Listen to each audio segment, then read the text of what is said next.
आज के साकार मुरली का सार है। बाबा ने कहा, मीठे बच्चे, बाप तुम्हें ज्ञान की कस्तूरी देते हैं तो ऐसे बाप पर तुम्हें कुर्बान जाना है। माता पिता को फॉलो कर पावन बनाने की सेवा करनी है। प्रश्न है, जो तकदीरवान बच्चे हैं उनकी निशानी क्या होगी? उत्तर है, तकदीरवान अर्थात वक्ता वर बच्चे अच्छी रीति पढ़ेंगे और पढ़ाएंगे। शुरूर बुद्धि जिनके पास होगी, बाबा का यथार्थ ज्ञान मिलेगा और जल्दी से धारणा होगी और अच्छी रीति पढ़ेंगे भी और पढ़ाएंगे भी, तो वह पक्की निश्चय बुद्धि होंगे, है ना। एक बल एक भरोसा, कभी भी बाप का हाथ नहीं छोड़ेंगे। धंधे आदि में रहते यह कोर्स भी उठाएंगे, बहुत खुशी में रहेंगे, परंतु जिनकी तकदीर में नहीं है वह लॉटरी मिलते हुए भी गंवा देंगे। देखिए, बाबा ने कहा है, बच्चे, हम आप सबको अपने पास बुला कर के बिठा नहीं सकते। जिसका जहाँ जैसा भी ड्रामा में पार्ट है, मैं वहाँ आकर तुम सब बच्चों को कैसे न कैसे, देखिए, बाबा ने निमित्त बना करके अपनी पढ़ाई को किन किन साधनों के द्वारा, डिवाइस चले हैं, आप जहाँ भी टाइप करो वहाँ आपको मुरली फट से मिल जाती है और ना जाने कितने निमित्त के द्वारा मिल जाती है। आपको जिसके भाषा समझ आए, जिसका अच्छा लगे, बस सुनिए, सुनिए ज़रूर, छोड़िए नहीं। तो बाबा ने तो आपको, देखिए, जगह जगह व्यवस्था करके रखी है और आपकी मर्जी, आपको किससे सुनना है ना। बाबा किसी को ऐसा नहीं कहते कि कोई एक से ही सुनना ज़रूर है, आप कैसे भी सुने, भल धंधे में है। बाबा ने कहा ना कि आपको मैं अपने पास नहीं बुला सकता हूँ, आप जहाँ हैं, जैसे हैं, जिस कर्म में है, जिस भी ड्रामा में है, आपको मैं वहीं आकर के अपनी पढ़ाई मैं पढ़ाऊँगा। वह तो वाईफाई है, बाबा का ज्ञान वाईफाई है, बाबा ज्ञान वाईफाई है और बाबा आता भी है हमें बाबा पढ़ाने के लिए, है ना। तो बाबा फिर वाईफाई के द्वारा ज्ञान भी दे रहे हैं। तो यह सब हमें, देखिए, हम जब कोई भी महावाक्य को अगर अच्छे से समझ पाते हैं तो बाबा तो बहुत अच्छी रीति समझाते हैं और कई भाई बहन भी बड़े अच्छे से समझाते हैं, बहुत सरल भाषा में समझाते हैं ना। तो बाबा की पढ़ाई बस नहीं छोड़नी है। इतना सब बोलने के पीछे यही एक उद्देश्य है कि आपको बाबा की पढ़ाई किसी भी कारण में नहीं छोड़नी है। बाबा कहते हैं, धंधे आदि में रहते यह कोर्स भी उठाएंगे, बहुत खुशी में रहेंगे, परंतु जिनकी तकदीर में नहीं है वह लॉटरी मिलते हुए भी गवा देंगे। गीत है भोलेनाथ से निराला। ओम शांति। भोला कहा जाता है उनको जो कुछ भी नहीं जानते हैं। अभी बच्चे जानते हैं कि बरोबर हम मनुष्य कितना भोले थे, माया कितना भोला बना देती है। यह भी नहीं जानते कि बाप कौन है। जब अपने बाप को ही भुला देती है माया, तो आप सोच सकते हैं कितना ना भोला हो जाते हैं माया के चक्कर में ना। तो बाप कहकर पुकारना और जानना नहीं, फिर यह भी मालूम नहीं हो कि बाप से क्या प्रॉपर्टी मिलती है, तो भोला कहेंगे ना। भोला कहो, बुद्धू कहो, मूर्ख कहो, बात एक ही है। इस समय सब बेअक्ल बन पड़े हैं। ऐसा नहीं कि कोई एक, इस संसार में जो भी मनुष्य आत्माएं हैं सब बेअक्ल, बेसमझ, ना समझ बनी हुई हैं। अब परमात्मा आता है तब तो समझ देते हैं, और समझ अर्थात होता ही है तीसरा नेत्र, दिव्य दृष्टि, ज्ञान चक्षु, जिससे हम अपने पिता और अपने खुद का और हम इस मनुष्य रूपी सृष्टि के झाड़ का, चार धर्मों का, बाबा के इस घर आने का, असली घर, असली पता, असली पिता, सब कुछ हमें इधर आकर के परमात्मा स्वयं यह समझ देते हैं। वह भी हम दिव्य चक्षु से उस परमात्मा को देखते हैं, दिव्य चक्षु से हम आत्मा का दर्शन करते हैं, दिव्य चक्षु से हम सतयुग, त्रेता, द्वापर, कलयुग तो हम देख ही रहे हैं, फिर भी हम द्वापर से अब तक तो जो उतरते आए हैं वो, और फिर बाबा हमें ब्राह्मण से फरिश्ता बनाते हैं, और हम अपने जो अपना असली स्थान है परम धाम का भी हम इस दिव्य चक्षु से ही क्या करते हैं, वहाँ का आना जाना, और हम वहाँ का पता मालूम करके वहाँ जाते हैं और वहाँ का पूरा अनुभव लेते हैं। तो कितना ना खुशी चढ़ी रहनी चाहिए। बाबा कहते हैं इस तरह से तुम बिल्कुल बेअक्ल बन पड़े हो, मैं आकर के तुमको क्या करता हूँ, अक्लवान बनाता हूँ। उनको फिर अक्ली का भी घमंड है। उनको जो ज्ञान है, जो उन्होंने लौकिक पढ़ाई, हम भी वैसे ही थे, हमें भी बहुत अपने ऊपर गुमान था। और किस बात का था, कुछ भी तो नहीं था, फिर भी हमें गुमान था। बाबा कहते हैं तुम बच्चों को तो अब पता चल गया है सच और झूठ में, उनको फिर बेअक्ली का भी घमंड है। बच्चे तुम बाप को जानते हो और उनसे सुन रहे हो, बाप सुनाने वाला है ना, तो बाकी आत्मा को देही अभिमानी बनने की मेहनत करनी है। बाबा खुद बैठ सिखाते हैं कि हे आत्मा देही अभिमानी बनो, अपने को पार लौकिक बाप के बच्चे निश्चय करो। लौकिक बाप को तो जानते हो, बाकी तुम इतने भोले हो जो पार लौकिक बाप को नहीं जानते। अब तुम बच्चों की बुद्धि में बैठा है कि यह बातें परम पिता परमात्मा समझाते हैं। तुम छोटे बच्चे नहीं हो, तुम्हारे ऑर्गन्स तो बड़े हैं ना। बाप समझाते हैं अगर अपने को देह समझेंगे तो बाप को याद नहीं कर सकेंगे। यदि आप अपने आप को देह समझेंगे तो देह के संबंध ही याद आएंगे। और देह चाहती है सुख सुविधाएं, भौतिक सुख सुविधाएं, है ना, और शरीर के रिश्तों से ही संबंध रखेगी। जब आप परमात्मा को याद करना चाहेंगे तो आपको स्वयं को अशरीरी समझना पड़ेगा, है ना। अशरीरी समझेंगे तब फिर वो अशरीरी अदृश्य सर्वशक्तिमान देह से न्यारा रहता है ना, जो उस वह आपको याद पड़ेगा, है ना, देही है ना। तो बाबा कहते हैं इस तरह से देही अभिमानी बनो, तब तुम पारलौकिक बाप को याद कर पाओगे, है ना।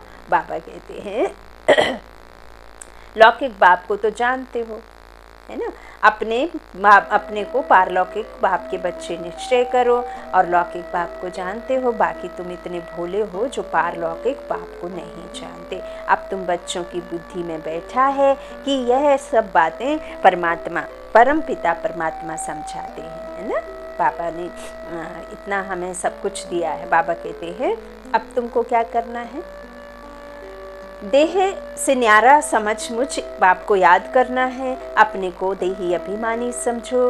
बच्चे बच्चे बाप शरीर को नहीं आत्मा को कहते हैं। परमात्मा इस शरीर रूपी चित्र को नहीं देखते हैं, वो अशरीरी चित्र का, जो हमारे अंदर बैठी प्रकृति के बीच एक लाइट का शरीर है, जो विचित्र है, जिसका कोई चित्र नहीं, कोई आकार नहीं, वो निराकार परमात्मा, उस निराकार को आत्मा को बच्चा बच्चा कहते हैं, ना कि शरीर को। परमात्मा शरीर का चित्रण नहीं, चरित्र का चित्रण करते हैं, और चरित्र आपके बनते हैं आत्मा से। आत्मा जितना आपको उसको आप कर्म श्रेष्ठ बनाएंगे उतना ही परमात्मा के नियर जाएंगे, पास में जाएंगे। जितना श्रेष्ठ संकल्प करेंगे उतना ही परमात्मा के बनते जाएंगे। परमात्मा का बनना होता ही है अपने देह भान से निकलना और अपने को उन सद्गुणों से भरपूर करना जो परमात्मा के हैं और तुम्हारे निज गुण हैं।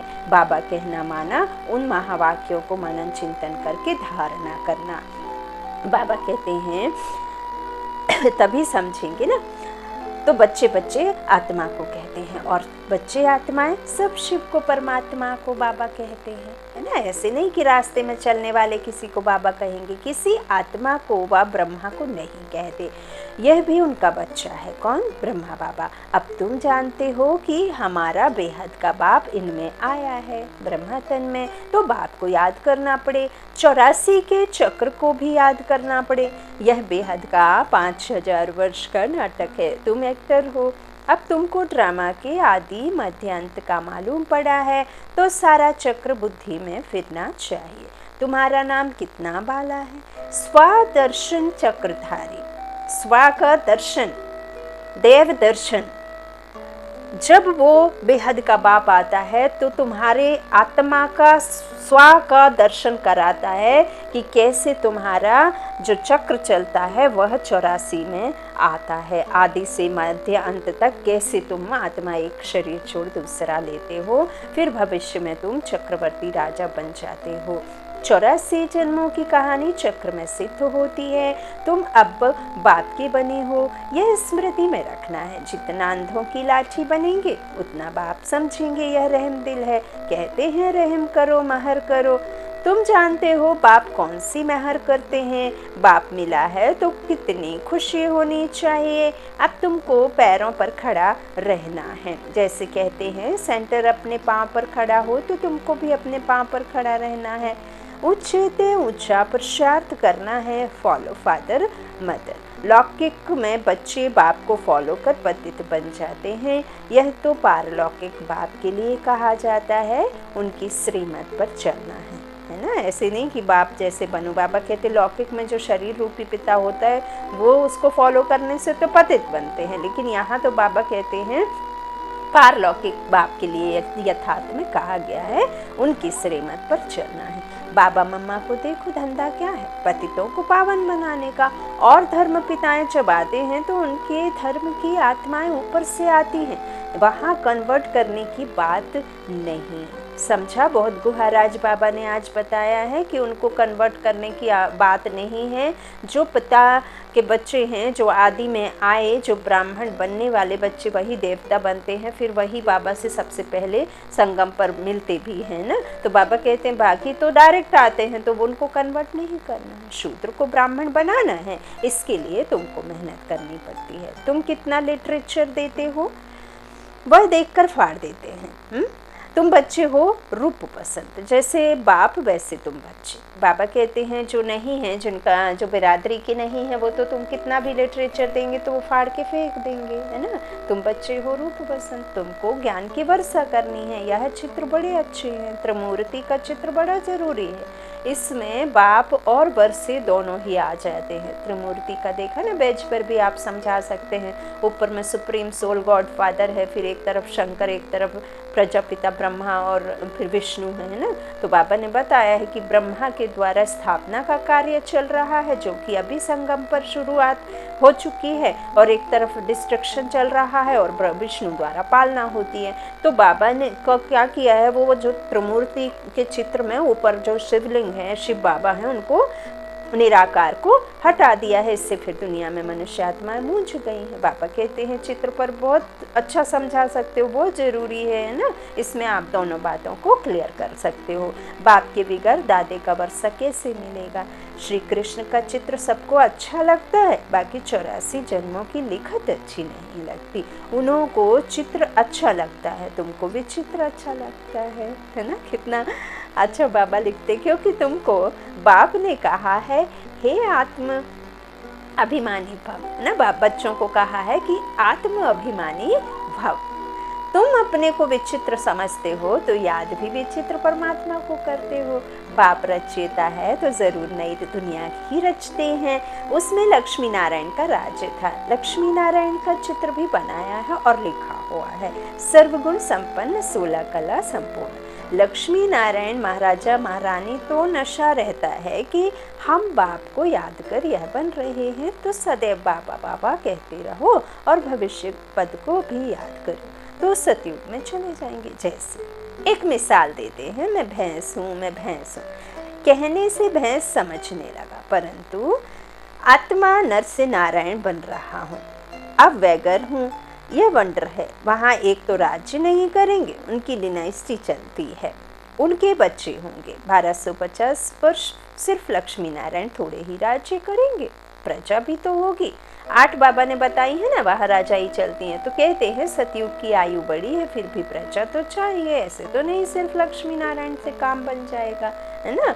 तो तुम्हारी बुद्धि में ज्ञान की प्रकाश चाहिए। बाबा कहते हैं तुम किसके आगे भी चित्र रखकर समझाओ कि भारत स्वर्ग था, अब पुरानी दुनिया नर्क है। तो यह पक्का होना चाहिए कि हम स्वर्गवासी थे, अब नर्कवासी हैं। हम सब अभी नर्क में पड़े हुए हैं, फिर स्वर्गवासी बन रहे हैं। बाबा कहते सतयुग में लक्ष्मी नारायण, त्रेता में राम सीता का राज्य था।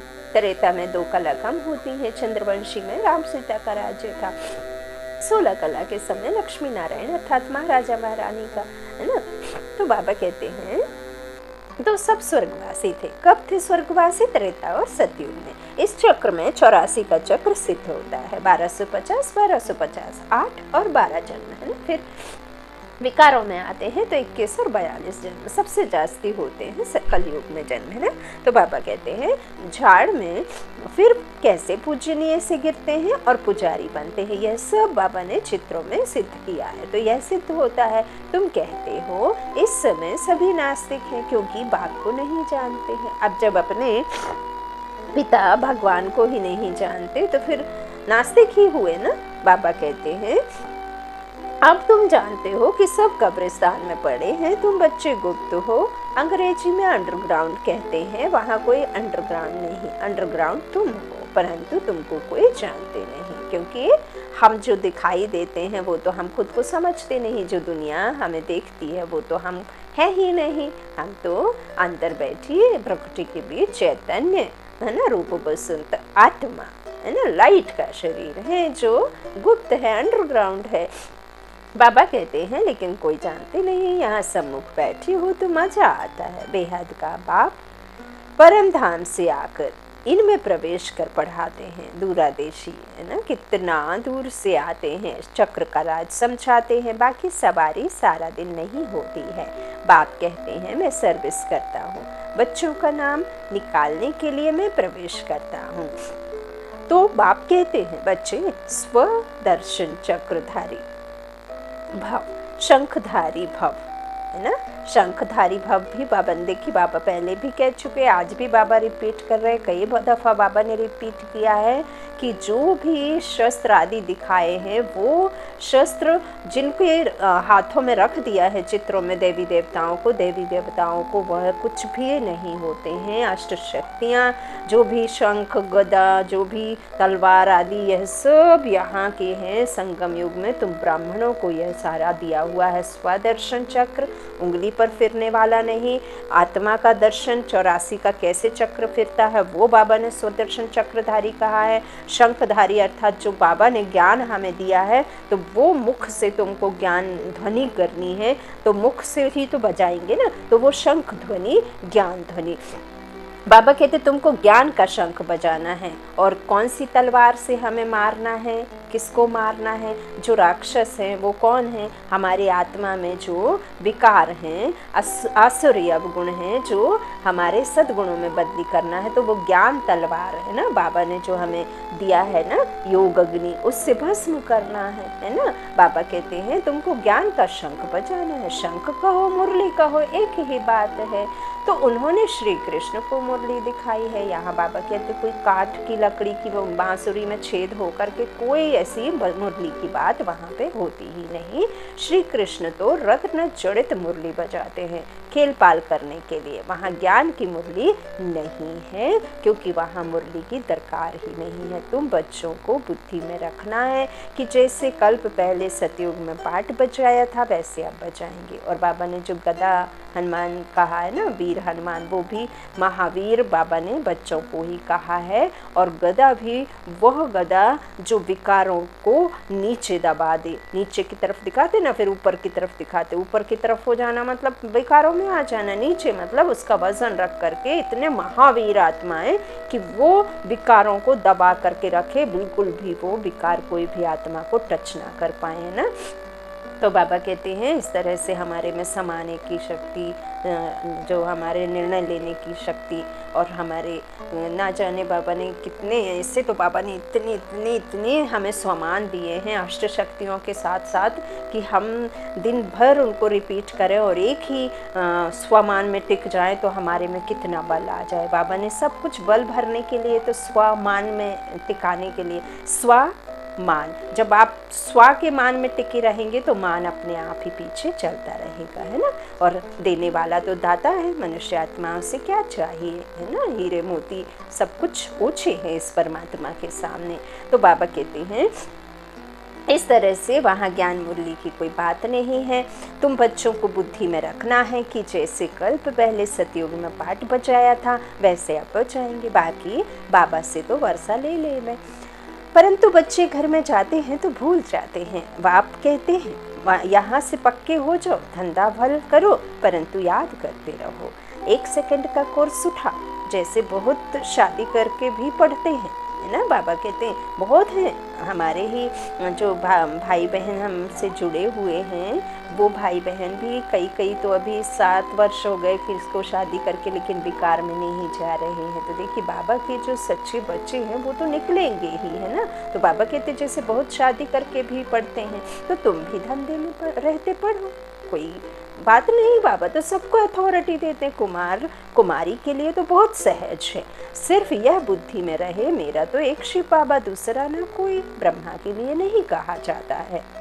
बाबा कहते हैं देखिए पत्थरों पे, जंगलों में उधर जाकर के तप करना, फिर भी कहा है ना कहावत में आसान है, लेकिन घर में रह करके, समाज में रह करके, गृहस्थ में रह करके, अपने ऊपर में कोई मालिक बैठा है और आप नौकर बन के काम कर रहे हैं शरीर निर्वाह मात्र के लिए, आप अपने शरीर के लिए, बच्चों के लिए, अपनी लाइफ के लिए, खाने के लिए, उसके लिए आप जब किसी के अंडर में काम करते हैं तो कितना आपको सुनना पड़ता है। उस सुनते हुए, उस समाज में रहते हुए, दुनिया भर की बातें सुनते हुए आप परमात्मा से निश्चय बना करके रखें और सर्वशक्तिमान बाप को अपना ये बना करके रखें, तो आप सोचिए वो बड़ी बात है, या फिर वहाँ कुमार कुमारी रह करके जो बाबा को दिन रात उन्हीं के सामने बैठे हैं वो याद करते, तो किसका ज़्यादा पलड़ा है ना। बाबा कहते हैं तुम बच्चों का ज़्यादा है, तो ब्रह्मा के लिए नहीं कहा गया है ना, एक बाबा दूसरा ना कोई। तो बाबा कहते हैं, बाबा पूछते कब से निश्चय हुआ। अगर निश्चय है तो ऐसे बाप को कभी नहीं छोड़ना चाहिए। जब तक बाप ना कहे कि पढ़कर पढ़ाओ, तुम बच्चों को बहुत खुशी होनी चाहिए। जैसे गरीब को लॉटरी मिलती है तो पागल भी हो जाते हैं ना। गरीब के लिए क्या ज़रूरत है, पैसा, और बड़े के लिए क्या, और लग्जरी लाइफ, है ना। और एक भूखे के लिए क्या चाहिए, 2 रोटी, है ना। और जिसके पास वस्त्र नहीं है उसको क्या चाहिए, वस्त्र। तो बाबा कहते जैसे एक गरीब को लॉटरी मिल जाती तो वो पागल भी हो जाते हैं, परंतु यहाँ तो बच्चे धंधे में जाकर भूल जाते हैं। तो बाबा समझते हैं इतनी बड़ी लॉटरी दी परंतु पागल हो गए, तकदीर में नहीं है। तब कहा जाता है वक्तावर देखना हो तो यहाँ देखो। बाबा तो कहते हैं कल्प के बाद बाबा मिला है, बाबा बाबा कहते रहो, सवेरे उठकर याद करो, है ना। अजप जाप मतलब मुख से नहीं, अंतर मन से परमात्मा को याद करते रहना है। सवेरे उठकर याद करो, जो प्यारी वस्तु होती है उस पर कुर्बान चाहते हैं। हम भी बाबा पर कुर्बान चाहते हैं, जीते जी सब कुछ बाबा को न्यौछावर कर देते हैं। तन मन धन रिश्ते नाते लौकिक संसार की हर एक जो भी आंखों से देख रहे सब कुछ उस परमात्मा को कुर्बान। तो यह ज्ञान कस्तूरी है, हम हैं भारत का बेड़ा पार करने वाले। सत्य नारायण अमर नाथ की कथा, तीसरी की कथा सुनाने वाले, सच्चे बाप के सच्चे ब्राह्मण बच्चे। तो अंदर कोई खोट नहीं होनी चाहिए, खोट होगी तो उच्च पद पा नहीं सकेंगे। अच्छा मीठे मीठे सीखी लाधे बच्चों प्रति माता पिता बाप दादा का याद प्यार और गुड मॉर्निंग। रूहानी बाप की रूहानी बच्चों को नमस्ते। हम रूहानी बच्चों की रूहानी माता पिता बाप दादा को याद प्यार और गुड मॉर्निंग। शुक्रिया बाबा, मीठे बाबा, प्यारे बाबा, सबका साथी सबका सहारा। अच्छा, आज बाबा ने जो हमें मुरली में बताया, जो भी बाबा हमें कहते हैं, तो उस सब के बारे में हमें ज़रूर पॉइंट लिखना है। बाबा ने पहले भी मुरली में, कल की मुरली में कहा है कि पॉइंट नोट कर लो। जब भी आपको कोई मुश्किल लगे, कोई भारीपन लगे, कोई समस्या आए, तो उन मुरली के पॉइंट्स को पढ़ लो। हो सकता है उसमें आपका उत्तर छुपा हुआ होता है कई बार, और उससे आपको बल मिलता है। रात्रि क्लास 28/3/68 28/368 बाप ने समझाया है, ऐसी प्रैक्टिस करो यहाँ सभी कुछ देखते हुए, पाठ बचाते हुए बुद्धि बाप की तरफ लगी रहे। जानते हैं यह पुरानी दुनिया ख़त्म हो जानी है, इस दुनिया को छोड़ हमको अपने घर जाना है। यह ख्याल और कोई की बुद्धि में नहीं होगा, और कोई भी यह समझते नहीं। वह तो समझते हैं यह दुनिया अभी बहुत चलनी है, जो ये कलयुग है वो रेंगड़ियाँ चल रहा है, बच्चा है अभी, जबकि बच्चा क्या बूढ़ा क्या ख़त्म ही हो गया है ना, आज गया कि कल। तो बाबा कहते वह समझते हैं कि अभी चलनी है। तुम बच्चे जानते हो हम अभी अपनी नई दुनिया में जा रहे हैं। है ना, राजयोग सीख रहे हैं। थोड़े ही समय में हम सतयुगी नई दुनिया में अथवा अमरपुरी में जाएंगे। अभी तुम बदल रहे हो, आसुरी मनुष्य से बदल दैवी मनुष्य बन रहे हो। अब वहाँ जाकर तो बनेंगे नहीं, यहीं अपने बनेंगे, तब तो फिर शरीर छूटे तो पावन तन मिले, पुण्य आत्मा बनकर, है ना। तो बाप मनुष्य से देवता बना रहे हैं। देवताओं में दैवी गुण होते हैं, वह भी है मनुष्य, परंतु उसमें उनमें दैवी गुण नहीं है। बाबा कहते हैं यहाँ के मनुष्यों में है आसुरी गुण। तुम जानते हो यह आसुरी रावण राज्य फिर ना रहेगा, पवाई बोल देगा, जाना ही पड़ेगा, आखिर में वह हार ही जाएगा। अभी हम दैवी गुण धारण कर रहे हैं, अपने जन्म जन्मांतर के पाप भी योग बल से भस्म कर रहे हैं। करते हैं या नहीं, वह तो हर एक अपनी गति को जानते, हर एक को अपने को दुर्गति से सदगति में लाना है, अर्थात सतयुग में जाने लिए पुरुषार्थ करना है। सतयुग में है विश्व की बादशाही, एक ही राज्य होता है। यह लक्ष्मी नारायण विश्व के महाराजन है ना। दुनिया को इन बातों का पता नहीं है। 1-1 से इन्हों की राजाई शुरू होती है। 1-1 से शुरू होगी तो 5000 तक ये कल्प पूरा हो जाता है, चक्र साइकिल पूरा हो जाती है। फिर वापस इस संगम युग पर वापस हम क्या करते हैं, चढ़ते हैं, चढ़ती कला में रहते हैं ना। तो तुम जानते हो हम यह बन रहे हैं, 1-1 बन रहे हैं। बाप अपने से भी बच्चों को ऊंच ले जाते हैं, इसलिए बाबा नमस्ते करते हैं, है ना। अपने बच्चों को बड़ा देखकर ऊंचे स्थान पर बैठ करके जब कहते हैं ना कि बाप का जूता बच्चे के पैर में आने लग जाता है, तो बाप को दुख नहीं बल्कि खुशी होती है। और जब बाप से बच्चे का मर्तबा ऊंचा होता है तो बाप को बहुत खुशी होती है। यहाँ हम बेहद के बाप की बात कर रहे हैं। परमात्मा निस्वार्थ, निरकारी, निर्विकारी, हम ओबीडियंट सर्वेंट बनकर हमारे लिए आता है और हमें देखिए पूरे विश्व पर राजाई दे करके अपने निर्वाण धाम शांति धाम में विश्राम में चले जाते हैं। तो कितना ना बाबा हमें प्यार करते हैं, मोहब्बत करते हैं बच्चों से। बाबा कहते हैं हम बच्चों से नमस्ते करते हैं। ज्ञान सूर्य, ज्ञान चंद्रमा, ज्ञान लक्की सितारे। बाबा ने आज हमें क्या कहा, बाबा है ज्ञान सूर्य और ब्रह्मा बाबा है ज्ञान चंद्रमा, और बाकी सब बाबा ने बच्चों को ज्ञान लक्की सितारे। तो तुम लक्की हो, समझते हो बाबा बिल्कुल ठीक अर्थ सहित नमस्ते करते हैं। बाप आकर बहुत सुख घनेरे देते हैं। यह ज्ञान भी बड़ा वंडरफुल है, तुम्हारी राजाई भी वंडरफुल है, तुम्हारी आत्मा भी वंडरफुल है। रचयिता और रचना के आदि मध्य अंत का सारा नॉलेज तुम्हारी बुद्धि में है। तुमको आप समान बनाने लिए कितनी मेहनत करनी पड़ती है। कल्प पहले वाली हर एक की तकदीर फिर भी बाप पुरुषार्थ कराते रहते हैं। यह नहीं बता सकते कि 8 रत्न कौन बनेंगे, बताने का पाठ ही नहीं।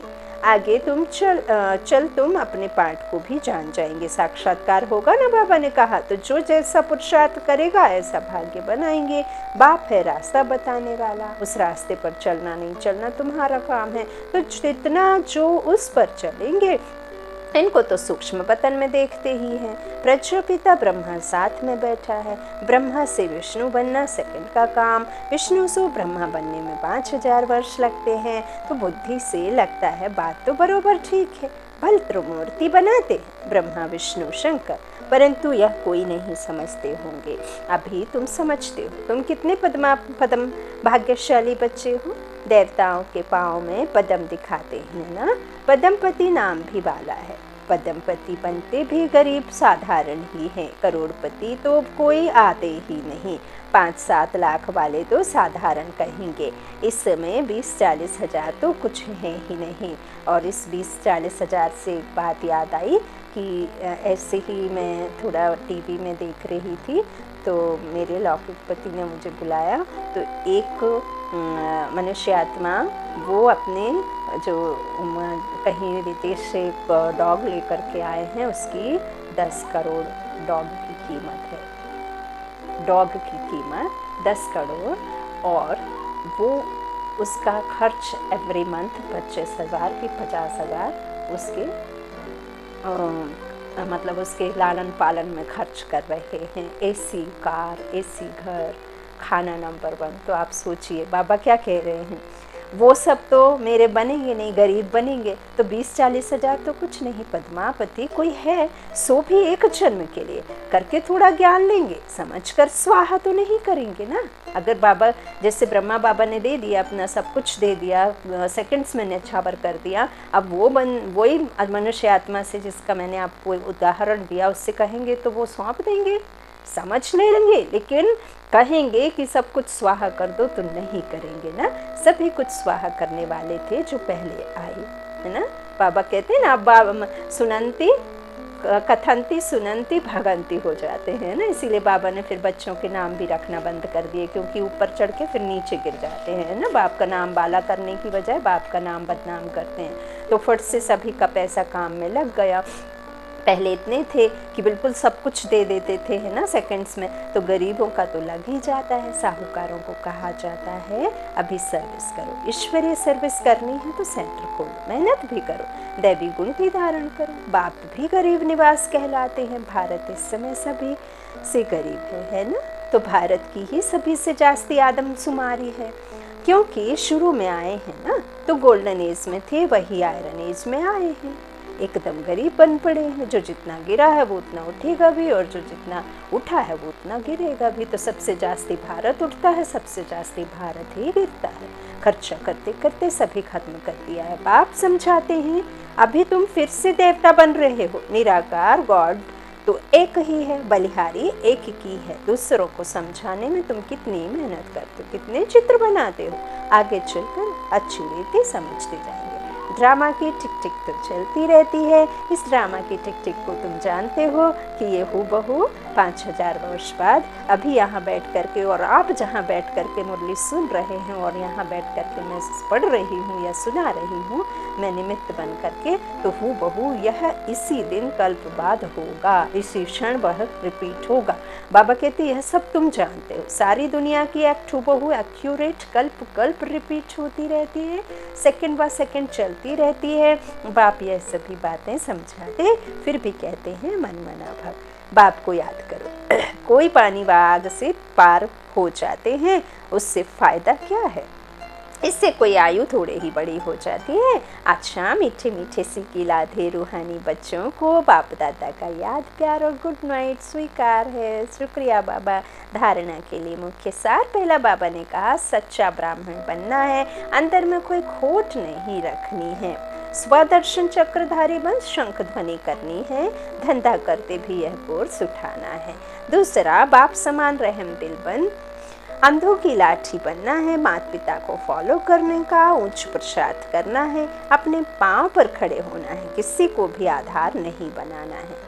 समझा इस लाइन का बाबा क्या समझा रहे हैं कि किसी को आधार नहीं बनाना है। कई जिससे कुछ प्राप्ति हो जाती है तो बाप की वजह उस बीच वाले को आधार बना करके मीडिएटर को याद करते हैं ना, तो उससे नहीं, अपने पांव पर खड़े होना है। वरदान बाबा का, सदा हजूर को हाजिर समझ साथ का अनुभव करने वाले कमांड रूपधारी भव। बच्चे जब भी स्नेह से बाप को याद करते हैं तो समीप और साथ का अनुभव करते हैं। दिल से बाबा कहा और दिलाराम हाजिर इसलिए कहते हैं।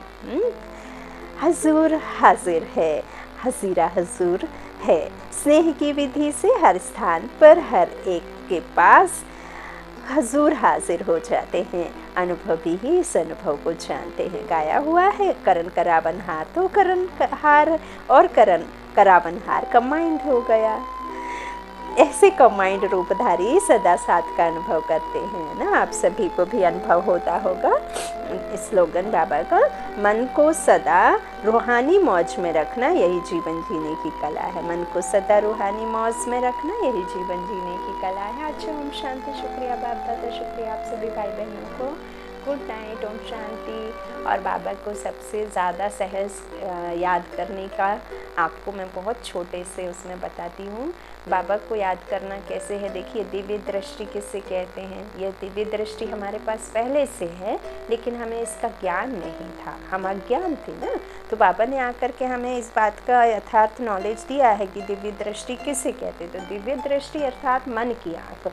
जैसे कि आप भी मान लीजिए आपके घर में कोई समस्या है और आपको किसी कारणवश, मान लीजिए आपके घर में आपका बच्चा बहुत बीमार है और आपको बहुत बहुत अर्जेंट है, उस बच्चे से कहीं अर्जेंट आपको कहीं जाना है, जो नहीं जाएंगे तो काम नहीं बनेगा, तो आप शरीर से तो घर से निकल जाते हैं, लेकिन आपका मन पूरा आपके घर में बच्चा क्या कर रहा होगा, खा रहा होगा कि नहीं खा रहा होगा, दवाई ली होगी कि नहीं ली होगी, हाँ कपड़े सूख रहे होंगे, बारिश आ जाएगी, आप रास्ते में रहेंगे, आप आ तो नहीं सकते, लेकिन आप फिर कपड़ों पे ध्यान चला जाएगा, आपके बच्चे में ध्यान रहेगा। जब तक आप नहीं आ जाते, भला आप शरीर से गए और आपने वो काम भी निपटाया, काम भी किया, लेकिन आपने पूरे रास्ते में जाते आते अपने घर पे अपने बच्चे पर ही निगाह क्या, आपने वो तीसरे नेत्र से उसको देखते रहे। इसे ही दिव्य दृष्टि कहते हैं। इस दिव्य दृष्टि से ही उस परमपिता परमात्मा को हमें याद करना है ना, कर्म में रहते हुए। अच्छा, ओम शांति।